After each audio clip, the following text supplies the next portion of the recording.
ನಾಳೆ mostly KSRTC ಸಾರಿಗೆ ನಿಗಮಗಳು ಸ್ಟ್ರೈಕ್ ಮಾಡ್ತಾ ಇದ್ದಾರೆ ನಾಳೆ.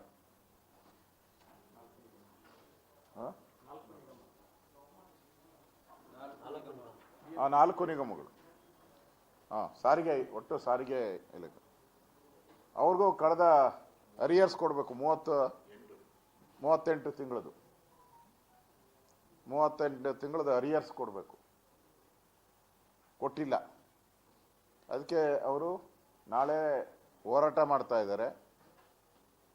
ಮತ್ತೆ ಬಂದು ಸಾರಿಗೆ ವ್ಯವಸ್ಥೆಯನ್ನು ಬಂದ್ ಮಾಡುವಂಥದ್ದಕ್ಕೂ ಕೂಡ ಕರೆ ಕೊಡ್ತಾ ಇದ್ದಾರೆ. ಅಂದರೆ ರಾಜ್ಯ ಸರ್ಕಾರ ದಿವಾಳಿಯಾಗಿದೆ ಅನ್ನೋದಕ್ಕೆ ಇನ್ನೊಂದು ಉದಾಹರಣೆ ಇದು. ಮಾತ್ರ ನಮ್ಮ ಸರ್ಕಾರ ಅಂತಾರೆ. ನಾನು 2009ರಿಂದ 2013ವರೆಗೂ ನಾನು ಸಾರಿಗೆ ಮಂತ್ರಿ ಆಗಿದ್ದೆ. ಬಿಡುಗಡೆ ಮಾಡಲಿ, ನಾ ಇದ್ದಾಗ ಲಾಸ್ ಆಗಿತ್ತು, ಪ್ರಾಫಿಟ್ ಇತ್ತು, ಬಿಡುಗಡೆ ಮಾಡಲಿ.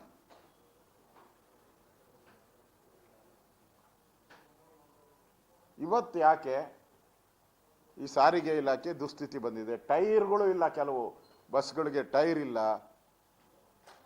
JCBಯಲ್ಲೆಲ್ಲ ಮಕ್ಕಳು ಹೋಗ್ತಾ ಇದ್ದಾರೆ. ಪ್ರವಾಸ ಟೂರ್ ಹೋಗ್ಬೇಕಾದ್ರೆ ಟಿಪ್ಪರ್ಗಳಲ್ಲಿ ಪ್ರವಾಸ, ಶಾಲಾ ಮಕ್ಕಳು ಪ್ರವಾಸ, ಹಿಂದೆ ಎಲ್ಲ ಶಾಲಾ ಮಕ್ಕಳು ಪ್ರವಾಸ ಬಸ್ಗಳಲ್ಲಿ ಹೋಗ್ತಾ ಇದ್ರು. ಸರ್ಕಾರಿ ಬಸ್ಗಳು ಅದಕ್ಕೋಸ್ಕರ ಕನ್ಸೆಷನ್ ಇತ್ತು. ಈಗ ಟಿಪ್ಪರ್ಗಳಲ್ಲೂ ಹೋಗುವಂಥ ಪರಿಸ್ಥಿತಿ. ಯಾಕೆ ಈ ಪರಿಸ್ಥಿತಿಗೆ ರಾಜ್ಯ ಸರ್ಕಾರ ಬಂದಿದೆ? ಹಣ ಇಲ್ಲ ಅಂತಂದ್ರೆ ಒಂದು ಶ್ವೇತಪತ್ರ, ನಾವು ಪಾಪರ್ ಅಂತ, ಸಿದ್ದರಾಮಯ್ಯ ಪಾಪರ್ ಮುಖ್ಯಮಂತ್ರಿ ಅಂತ, ಹಣ ಒಡಿಸ್ಬಿಡಿ, ಪಾಪರ್ ಮುಖ್ಯಮಂತ್ರಿ ನಾನು, 17 ಬಡ್ಜೆಟ್ ಮಂಡನೆ ಮಾಡಿದ್ದೀನಿ, ನಾನು ಪಾಪರ್ ಆಗಿದ್ದೀನಿ ಅಂತ ಡಿಕ್ಲೇರನ್ನ ಮಾಡಲಿ. ಅದು ಬಿಟ್ಟು ಇವತ್ತು ಸಾರಿಗೆ ಇಲಾಖೆಯಲ್ಲಿ ಇಷ್ಟೊಂದು ಸ್ಟ್ರೈಕ್ ಆಗ್ತಾ ಇದೆ. ಮತ್ತು ಅದಕ್ಕೆ ಆಗಲೇ ನೋಟಿಸು ಸರ್ವ್ ಮಾಡಿದ್ದೀರಾ.